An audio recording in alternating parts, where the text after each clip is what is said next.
दोस्तों, adventure capital of the world Queenstown में आप सभी का स्वागत है। ये है मेरे न्यूजीलैंड में रोड ट्रिप या मेरी आरवी लाइफ की एक और सुबह। जस्ट अभी उठा हूँ, वक्त हुआ है सुबह के 9 बजे। आपने जैसे देखा कल की आरवी हमने पार्क करके थी इस कैंपिंग साइट पे और इसका चेकआउट टाइम है 10 बजे। मेरा दोस्त अंकुर गया हुआ नहाने, मैं रात को नहा के सो गया था। तो फिलहाल अब करते तैयारी यहाँ से निकलने की, कुछ थोड़ा बहुत खा पी लेते हैं अगर टाइम मिलता है तो, वरना अब निकलते। जाना कहीं ये नहीं पता, हमें पहुंचना है ऑकलैंड, न्यूजीलैंड की सबसे बड़ी सिटी नॉर्थ आइलैंड में। फिलहाल हम साउथ आइलैंड में, आप लोग जानती हो 2 आइलैंड में डिवाइडेड है न्यूजीलैंड, तो बहुत लंबी ड्राइव होने वाली है। पहले तो जाना है साउथ आइलैंड के एक्सट्रीम नॉर्थ में पिक्टन जो शहर है, उधर से हमें फेरी लेनी है। वो फेरी हमें क्रॉस कराएगी साउथ आइलैंड से नॉर्थ आइलैंड में। तो पिक्टन तक का ही सफर बहुत लंबा होने वाला है, क्योंकि अभी हम ईस्ट कोस्ट से आए, अब हम दूसरा रास्ता देखना चाहते थे, तो अब हम न्यूजीलैंड के वेस्ट कोस्ट से ऊपर जाएंगे। तो भाई सुबह अपन निकले, उससे पहले एक बार लास्ट बारी गैस ऑन कर लेते ताकि चाय पी सके, यही रहने देते। लो भाई, निकलने से पहले बना ली गरम गरम चाय, साथ में कुछ बिस्कुट भुजिया, मज़ा आ जाएगा खा के। धूप आज भी निकली हुई है, बढ़िया मौसम है। 10 बज के पूरे 5 मिनट के अंदर अपने को सब करके निकलना है। चलो भाई, कहते हैं क्वींसटाउन को और इस गजब की कैंपिंग साइट को अलविदा। और अभी हम चलेंगे, बस हमने डेस्टिनेशन लगा ली रास्ते में, फ्रैंक जोसेफ। हाँ, ये मैंने भी देखा है कुछ। इस क्या इधर लेक है क्या? पता नहीं क्या है, रास्ते में कुछ इंटरेस्टिंग मिला तो देख लेंगे। चलो ठीक है, चलेंगे। हम ना न्यूजीलैंड के साउथ में आए थे, इसकी ईस्ट कोस्ट से, मतलब नॉर्थ आइलैंड में वेलिंगटन से फेरी लेके हम आए पिक्टन, जो कि साउथ आइलैंड के नॉर्थ में था। वहां से फिर हम ईस्ट कोस्ट में ट्रैवल करते करते करते इधर पहुंच गए क्वींसटाउन। अब ये वाला रास्ता तो ऑलरेडी देख चुके और रास्ते की लेक्स और सीनरीज लैंडस्केप सब देख चुके। तो अब हमने प्लान करा कि अब वेस्ट कोस्ट से ऊपर जाएंगे। आप लोग सोच रहे हो कि हम मिलफोर्ड साउंड क्यों नहीं गए, तो उसके पीछे रीजन ये था कि जो टूर्स थे यहाँ से जो लेके जाते और पूरा टूर करा के लेके आते वो सोल्ड आउट थे, पहली चीज। तो दूसरी चीज, हमें ड्राइव करके खुद वहां पे जाने पड़ता और वो ऑफ रूट था बिल्कुल ही। 5 घंटे जाने के लगते, 5 घंटे आने के लगते। और सिमिलर सा है, मतलब लैंडस्केप ना आसपास का, ठीक है थोड़ा सा और अच्छा मिल जाता, पर पर्सनली हमने खुद इतनी दुनिया देखे बाद ना बहुत ज्यादा यूं फैसिनेशन सी नहीं हो रही थी कि भाई ये देख के अलग से जाके। बाकी भी अच्छा है यार, ये वो थोड़ा सा ज्यादा अच्छा मिल जाएगा। तो हमने सोचा कोई तुक नहीं है इतना एक्स्ट्रा ड्राइव करके, इतना एक्स्ट्रा डायरेक्शन में जाके सिर्फ एक और चीज देखने के लिए। काफी चीजें हम ऑलरेडी वैसे ही देख चुके, इधर सारी मेन इनकी जो लेक्स ही देख चुके अपन। भाई यहाँ पे कितनी आरवीज पार्क्ड है, आपने देखा ही, पीछे रह गई पता नहीं सैकड़ों। तो और वैसे तो हम इधर भी ड्रॉप कर सकते थे आरवी को, लेकिन क्वींसटाउन एक हॉटस्पॉट है, क्योंकि मोस्टली टूरिस्ट क्वींसटाउन ही आते हैं साउथ आइलैंड में। तो क्या होता है, जितनी भी कैंपर वैन की कंपनीज है ना, या फिर ये आरवीज की कंपनीज है, तो इधर वो लेते हैं एक्स्ट्रा पैसे ड्रॉप ऑफ के, हो तो जाता है इधर भी। तो अब हम इसे लेके वापस ऑकलैंड पहुंचेंगे, ऑकलैंड से हम इसे लेके चले थे, ठीक है आरवी को। अब इसे ही लेके दोबारा पहुंचेंगे, फेरी के भी $500 दोबारा देंगे, क्योंकि फेरी में क्रॉस करानी पड़ती है। तो वही बात है, छोड़ तो हम यहाँ भी सकते थे, लेकिन कारण यही था कि एक तो $250 यहाँ छोड़ने के लगते हैं, फिर क्योंकि ये प्राइम लोकेशन है तो $150 एक्स्ट्रा लेते हैं, क्योंकि यूं तो सारे लोग इधर छोड़ के चले जाएंगे, इधर गाड़ी इतनी इकट्ठी हो जाएंगी, क्योंकि ऑकलैंड मेन एयरपोर्ट है, उधर से आके लोग क्वींसटाउन फ्लाई करते हैं और यहाँ ट्रिप खत्म होने के बाद वापस चले जाते हैं अपने अपने देश। तो इसलिए इन्होंने कर रखा है, इधर एक्स्ट्रा पैसे लेते हैं। तो पर $400 लगते हैं हमारे यहाँ पे ड्रॉप ऑफ को, और फिर हम जाते इंडिविजुअली बिना आरवी के भी, तो भी हमें फेरी लेनी पड़ती, उसके अलग से पैसे लगते $100-150। प्लस फिर हमारे पास गाड़ी नहीं होती, मतलब सोने की जगह नहीं होती, और ट्रैवल करने के लिए मीन्स ऑफ ट्रांसपोर्ट नहीं होता लोकली, तो वो भी एक परेशानी थी। तो इसलिए हमने सोचा ये हमारी सही है, बढ़िया इसमें सेट हो रखे है ना, बार बार सामान उठा के भागना, बढ़िया कंफर्टेबल है। तो अपन खुद ही लेके चलेंगे इसे ऑकलैंड, और इस बहाने वेस्ट कोस्ट भी देख लेंगे।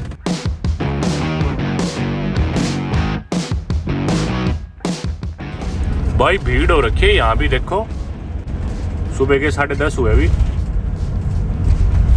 और सामने नज़ारा पहाड़ों का।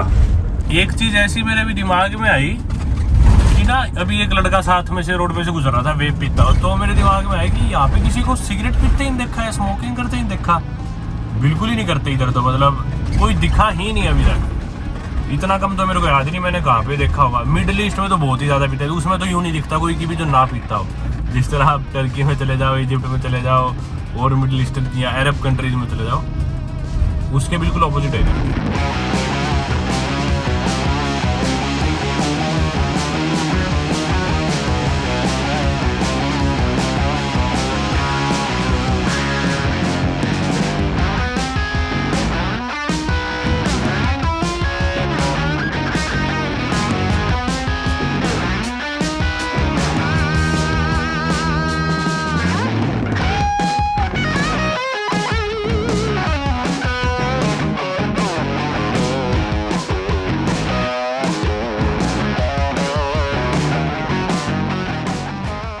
यहाँ पे भाई हम सड़क पे चलते हुए जाते हैं ना न्यूजीलैंड पे, तो इतनी ज्यादा गाय दिखती है और इतनी ज्यादा दिखती है भेड़। और इंटरेस्टिंगली पूरी दुनिया में सबसे ज्यादा अगर ह्यूमन टू शीप रेशो देखी जाए तो न्यूजीलैंड में, न्यूजीलैंड की पॉपुलेशन तो है 50-55 लाख, लेकिन इधर की जो भेड़े है वो 2.5 करोड़ से भी ज्यादा है। यानी कि हर इंसान पे 5 भेड़ है। और पहले तो ये रेशो शायद और भी ज्यादा थी, अभी थोड़ी सी कम होगी शायद भेड़ों की पॉपुलेशन। और गायों की बात करें तो भी वर्ल्ड में सेकंड नंबर पे आती है शायद न्यूजीलैंड, उरुग्वाई के बाद, कि भी ह्यूमन टू कैटल या ह्यूमन टू काऊ की रेशो देखी जाए तो।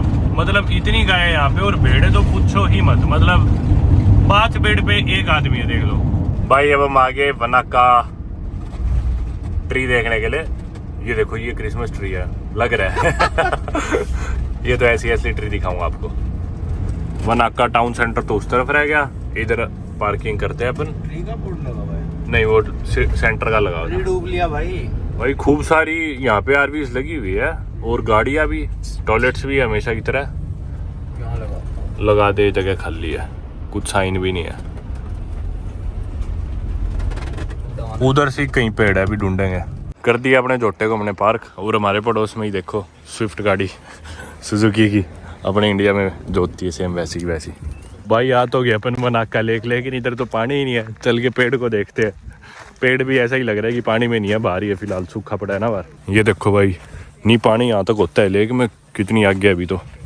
हालांकि ये मेरे पैर दस रहे नहीं थे, जैसे कि गिल्ला था, इधर पता चल रहा है साफ। और उधर जाना है अपने को, सामने उधर से पेड़ होएगा कहीं। लेक मेरे ख्याल से, लेक में पानी इस टाइम पे कम है, सर्दी की वजह से होगा शायद, या जो भी, शायद अभी मौसम ऐसा होगा इधर। थोड़ा सा अपन ऊपर ही चल लेते हैं। इस पेड़ को बाकी न्यूजीलैंड का सबसे पॉपुलर ट्री बोला जाता है, और इंस्टाग्राम पे ना दैट वनाका ट्री करके हैशटैग चलता है इस पेड़ की फोटोज के लिए। ये पॉपुलर इसलिए है क्योंकि लेक में इकलौता ही ये पेड़ उगा हुआ है और ऐसे खड़ा हुआ है।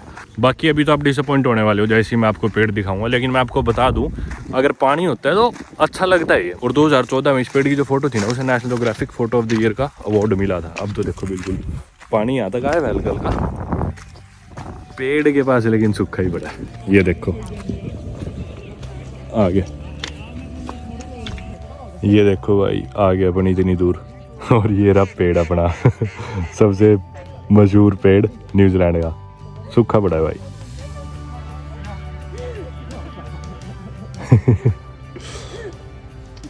चल पड़े भाई, और इतनी भीड़ होगी इतने, यहाँ पे लाइन लगी हुई थी फोटो के लिए। मैं भी लाइन में लगी गया, मैंने सोचा है अभी इतनी दूर तो फोटो खिंचा ही लेते हैं। खिंचाया। बाकी मैं इस पेड़ को ना बाकी काफ़ी बार तोड़ने की भी कोशिश की गई है। मतलब कुछ लोगों ने क्या करा, कोई इस पर चढ़ने की कोशिश कर रहा है, कोई इसकी टहनियाँ तोड़ रहा है, कोई ऐसे ही मतलब जानबूझ के तोड़ने भी जा रहा है, मतलब इंटेंसली या अनइंटेंसली।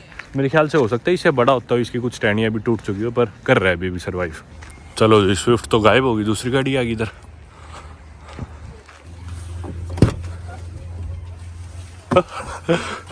Most popular tree of New Zealand. भाई वहाँ पे कुछ पाकिस्तानी थे, पंजाब की थे, तो वो दूर से आए थे स्पेशल पेड़ देखने, पूरी फैमिली थी। यूके रहते हो, कभी इंग्लिश बोल रहे कभी पंजाबी बात कर रहे, it's the scam of the century आ गई हो यार ये वो। मैं तो लोगों को यही बता रहा था, पता है इन सब चीजों की हाइप क्यों है, जैसे मिलफर्ड साउंड की हाइप क्यों है। वहां जाके भी हमको ऐसे लगता है क्या आ गए, चलो थोड़ा बहुत अच्छा होता। भाई जो लोग घूम के चले जाते हैं ना, वो सोचते हैं यार हमारे रिश्तेदारों दोस्तों ने पूछा कि कैसा था, हम कह देंगे यार बेकार था न्यूजीलैंड, वो कहेंगे कट गया तेरा तो कट गया, तेरे तो पैसे वेस्ट हो। तो इज्जत बचाने के लिए अबे भाई क्या था न्यूजीलैंड, ये वो। मैं सच बोल लेता हूँ भाई, बेकार था बिल्कुल। क्या है ये पेड़, मेरे को भी ऐसा लग रहा है लेक के बीचों बीच होगा, बड़ा सा पेड़ दिखेगा। मतलब इतना बीच में नहीं था, और पानी भी सूखा पड़ा था, कोने में था, ये कोने में था। तो पानी भी होता होगा तो भी कितना 50 मीटर था पानी के अंदर। फोटोज में तो लग रहा था ना बिल्कुल बीच में लेक के, पर ऐसा कुछ नहीं था। पर यार पेड़ को इतनी इंपॉर्टेंस कैसे दे रखी है? बस वो है ना कि भाई इतने ज्यादा पानी में कैसे उग रहा है ये। पर भाई सारे सुंदरबन तो ऐसे उगे हुए हैं इंडिया में जो हुए हैं, वो सारी पानी में उगे हुए हैं। तो वही है, ये टूरिस्ट अट्रैक्शन बना दी, लोगों के अंदर हाइप बना दी इस चीज की, और लोग अपनी इज्जत बचाने के लिए कह रहे हैं अरे भाई वो नाका जाना क्या था भाई यहाँ पे। और अगर अपन नहीं आए होते ना इधर तो कहते तुम मनाका नहीं गए, तुमने पेड़ नहीं देखा। यही कहेंगे लोग, मिलफर्ड साउंड नहीं गए, पूरा न्यूजीलैंड देख लिया, आखिरी में बस लोग यही कहते हैं मिलफर्ड, वही तो देखना था। भाई कंक्लूजन ये, आपको जो देखने का मन हो वो देखो। ऐसा नहीं है कि भी उसने कहा 2 चीज देखनी है। भाई क्या पता किसी को शहर की भीड़ भड़ाके में मजा आता हो, क्या पता किसी को कुछ ना आता हो जाके पहाड़ों में रहने में, तो जो आपका मन करे वो देखो, बहुत ज्यादा इनसे इन्फ्लुएंस ना हो अगर वो चीजों से कि भाई ये चीज तो देखनी है वो तो करना है, ये सबकी अपनी इंटरेस्ट है यार। ये है सामने ब्रिज, लेकिन इधर सिंगल गाड़ी ही क्रॉस कर सकती है, तो इधर लगा रखी इन्होंने बत्ती। अब इधर रुकने पे ना सड़क पे सेंसर है, इसमें पोल में तो सेंसर एक्टिवेट हो गया, इसे पता चल गया कि एक गाड़ी आएगी, तो ये परली साइड अब लाल कर देगा थोड़ी देर में ताकि अपन गुजर सके। अगर हम आते ही ना तो सेंसर एक्टिवेट ही नहीं होते और उनकी हरी रहती क्योंकि उधर से गाड़ियाँ आने लग रही थी नॉन स्टॉप। अब इसे पता चल गया, हम वेट कर रहे हैं यहाँ पे, वहाँ पे कोई गाड़ी दिख नहीं रही इसे काफ़ी देर तक, अपना सेंसर एक्टिवेट हो चुका है, अभी हो जाएगी हरी। होगी भाई होगी, चल। लग रहा था बेइज्जती हो जाएगी। और नीचे अपने लेक गुजर रही है, लेक वनाक्का ही होगी मेरे ख्याल, उसका ही कोई पार्ट होगा पता नहीं, अलग से कोई वाटर बॉडी है। इतनी लेक शहर यहाँ पे काउंट कर ही नहीं सकते, हर कुछ ही मीटरों पे नई लेक। तेल भराने रुक गए रास्ते में। क्या रेट है इधर? 2.15 है, महंगा ही है।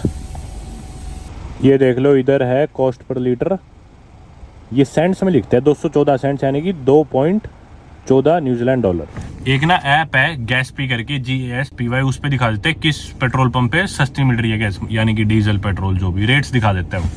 तो अब हमारी गाड़ी RV लग चुकी है रिजर्व में, और आगे पहाड़ों में मिले ना मिले और आगे सस्ता भी नहीं मिलने वाला, तो हम यहीं से भरवा लेते हैं। कई बार तो क्या होता है $2 से भी कम का मिल जाता है, 1.88 1.9 न्यूजीलैंड डॉलर पर लीटर का। अभी थोड़ा महंगा है पर चलो भराते हैं। हम ना इस पेट्रोल पंप पे रुके और सीधा ये उठाई हमने नोजल और इसमें डाल दी, तेल भरना शुरू कर दिया। ना इन्होंने कार्ड स्वाइप करवाया कि भी कार्ड की डिटेल्स इन पे आ गई, कुछ भी नहीं, ना अंदर पहले हमने पैसे पे करे, सीधा तेल लिया और भरना शुरू कर दिया। और मतलब इतनी ईमानदारी यार, वैसे तो अपन यूँ सोचते हैं इंडिया में होता तो लोग भरवा के चले जाते हैं, पर जितने का भी भरा उन्हें जाके बता दो, ये पंप नंबर 8 है, इस पर लिखा हुआ है, अंदर जाके बोलो 8 नंबर पंप पे जितने का भी तेल भरवाया मैंने, बताओ कितने पैसे हुए, वैसे इधर लिखा भी आ रहा है, फिर अंदर कार्ड से पेमेंट कर दो। मतलब पहले तेल भरवाओ, उसके बाद अंदर जाके बता दो इतने पैसे और पे करके फिर चले जाओ। बहुत ईमानदारी है यार न्यूजीलैंड में। भाई 135 न्यूजीलैंड डॉलर का तेल भरा हमारा, और मैं अंदर जाके पंप नंबर बता के पेमेंट करा। हाँ 1 सेकंड में हो गया। चलो एक काम करेंगे, अगली बार से एक पंप से भरवा लेंगे सारा, और एक पंप से 1 लीटर डलवा के कह देंगे पंप नंबर हमारा वो था। भाई एक ही लड़की थी, वो भी भोली सी शरीफ सी बेचारी, अकेली काउंटर पे, वो क्या ही कर लेती। कोई जा रहा है बिना पैसे दे तो चले जाओ, इनको नहीं मतलब। भाई नज़ारा देखना यार, ऐसे ऐसे नज़ारे आते बीच में, जबरदस्त, नेक्स्ट लेवल, शानदार, सुपर अमेजिंग। भाई भूख सी लग रही थी और रास्ते में एक ये लुकआउट पॉइंट था जिधर से नज़ारे थे, इधर आगे अब मैं अंडे फेंटूंगा। इधर एक बेंच है और बेंच के उधर का नज़ारा देखो। यहाँ पे भाई अब मैं फेंट रहा हूँ अंडे, तो ऑब्वियस सी बात थी, बटर के बिना थोड़ी बनेगा, चिपकेगा। ब्रेड भी लगा दी इसमें इसका मैं बना देता हूँ भुर्जी बना दे, कोई दिक्कत नहीं है, मेरे को तो खाने से मतलब है। इसी में घुल जाएंगे, घुलते तो नहीं है ऐसे भाई, चिपक दे। अरे सब हो जाएगा, तोड़ इसके बीच में मार। अरे क्या कर दिया? अरे सही है जो भी है, हाँ थोड़ा दे, चिपक गया सफेद नीचे भाई, देख वो तो चिपके भुर्जी में चिपका ही करे, उसके पीछे मार अंडे के। हाँ बस हला ले। ये भाई हमने बना लिया खाना। Do you want to eat? Okay take care, bye bye.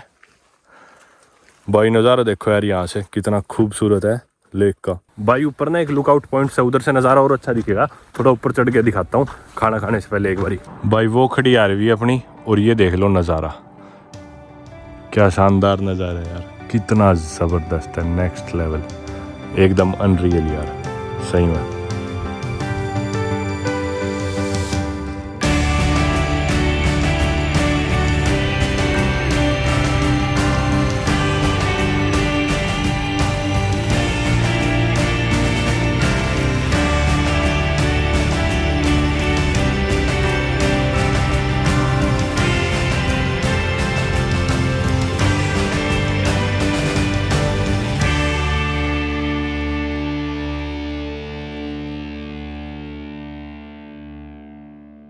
ये है भाई अपना खाना शानदार नज़ारे के साथ।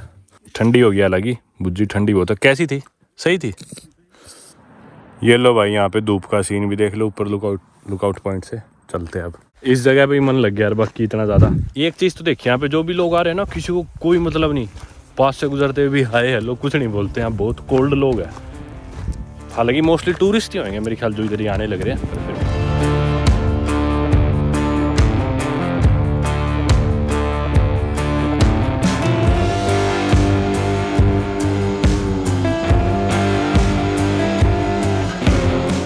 यार क्या क्या पॉइंट्स आने लग रहे हैं यार, जबरदस्त भाई। हर कुछ मीटरों पे रुकना पड़ रहा है क्योंकि ऐसे ऐसे नज़ारे आने लग रहे हैं यार, तो इन्हें इग्नोर करके कैसे आगे निकल जाए। देखना यार, शानदार यार। अब बिल्कुल ना, बस बता नहीं सकता कितना काम है, कितना सरीयल है सही में। अब आप लोग समझ गए होंगे शायद कि क्यों हम क्वींस टाउन से फ्लाइट लेके वापस ऑकलैंड नहीं गए और वेस्ट कोस्ट देखने क्यों आए थे। आप लोग भी ये वीडियोस देख के आपका बहुत मन कर रहा होगा न्यूजीलैंड आने का, तो बेस्ट तरीका यही है, फ्लाइटों के चक्कर में ज़्यादा मत पड़ना। लोकली आपको घूमना है ना, आरवी ही रेंट करना, अपनी आरवी या फिर कोई गाड़ी लेना, उसमें ट्रैवल करना। अगर आप आरवी में सो सकते हो कंफर्टेबली तो बेस्ट है, नहीं तो गाड़ी लेना और होटल्स में सो जाना। हालांकि वो महंगा पड़ेगा बहुत, पर ऐसा मत करना कि ऑकलैंड आके चलेगी, क्योंकि नॉर्थ आइलैंड और स्पेशली ऑकलैंड में तो बिल्कुल भी मजे नहीं आए मुझे। असली जो मजे आए वो साउथ आइलैंड में ही आए, वो भी इस इलाके में, मतलब क्वींस टाउन के आसपास। और ये जो ड्राइव्स वगैरह है इस सफर में, ये बहुत मजेदार है। सड़क पे लिखा था blue pools 300 metre on left. पता नहीं कैसे ये पूल्स हैं, गाड़ी से ही देखते हैं, कुछ दिखता है तो।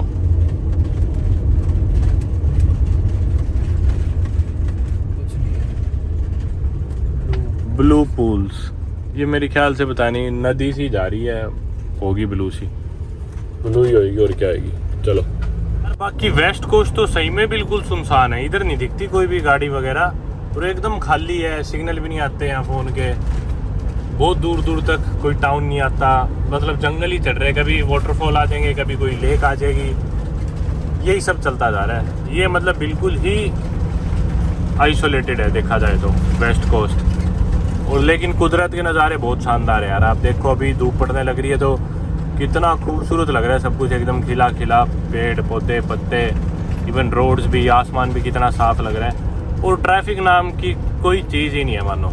500 मीटर बाद दिखा रहे कि आरवी का एक स्पॉट भी है पार्क करने का, तो मतलब ऐसी जगह जगह रोक लो। इधर देखो कुछ दिखा यहाँ पे, एक आधे घर भर दिख गए, वरना तो कुछ भी नहीं। सारा रास्ता ऐसा ही था जंगलों में। अभी शायद नेटवर्क भी इधर आ गया हो क्योंकि ये शहर है, पर यार सुंदर है। देखो नेचर के मामले में, लैंडस्केप के मामले में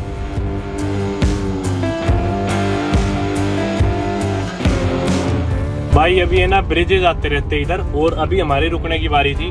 कभी होती है अगली बार सामने वाले की रुकने की बारी। अब देखो 1 वे था तो सामने वाले को प्रेफरेंस है इस ब्रिज पे, लेकिन भाई इधर कोई आ ही नहीं रहा सामने, हमें रुकना ही नहीं पड़ रहा।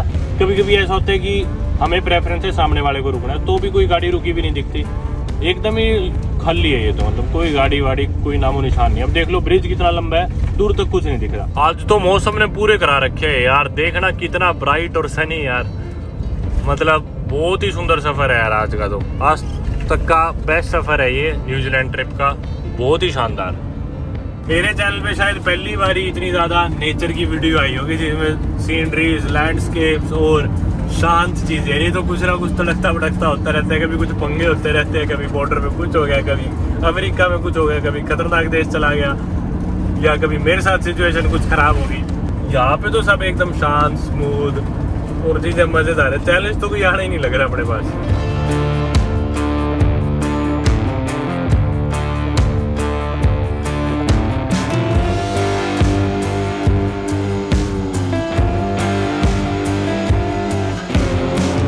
भाई अब अपन आगे फ्रांस जोसेफ शहर, जो कि एक ग्लेशियर के नाम पे, इधर शहर तो क्या है, टाउन है छोटा सा। इधर रोकते हैं एक बार आरवी, क्योंकि 60 मिनट की यहाँ पे, अरे नहीं 8 से 5 तक ही है, और यहाँ पे अनलिमिटेड रोक सकते हो। ये भी सो ही रहा है हाँ, पर 8 बजे यहाँ से जाना पड़ेगा सुबह। हाँ यहाँ पे है कैंप साइट्स, पर वो पेड है। तो अभी दरअसल गाड़ी रोक ली हमने, सुबह के चले हुए हम 10:30 बजे के, अभी वक्त हुए शाम के 6 बजे। तो नॉन स्टॉप तब से सफर ही कर रहे हैं, बीच में खाना खाने रुके थे बस पौना घंटा, और 4-4.5 घंटे से तो हमने कोई ब्रेक ही नहीं लिया, नॉन स्टॉप चल रहे हैं। और अब अंधेरा हो गया तो रात को और ट्रैवल करना ठीक नहीं है, यहीं कहीं गाड़ी लगा लेते हैं, इसी शहर में रुक जाते हैं आज। तो मेरे ख्याल इधर कुछ खुला मिल भी जाएगा खाने का। वैसे हमारे पास है जुगाड़, पर बटर खत्म हो गया हमारा और अंडे भी खत्म हो गए शायद 3-4 बचे, तो कुछ ले लेंगे तो ठीक रहेगा, कोई सुपरमार्केट मिल जानी चाहिए यहाँ पे। मैंने मेरे बाल देखे अभी वीडियो में कैसे हो रखे थे, मैंने टोपी पहन रखी थी पूरे दिन से और मैं भूल गया था कि मेरे बाल टोपी से अजीब से हो रखे और मैं वीडियो बनाया जा रहा हूँ। कोई नहीं, चलो भाई आगे की 11वीं वाला तो चला गया नवांकुर, वो उठा गया अपनी। हमने तो यहाँ खड़ी ही करी थी और नवांकुर तो भाई पसर गया बेड पे, बिल्कुल बना दिया जैसे कि हो गई कोजी, यहीं छोड़ा है, यहीं पे सड़क पे खड़े हो रहे बिल्कुल। सड़क पे सोएंगे।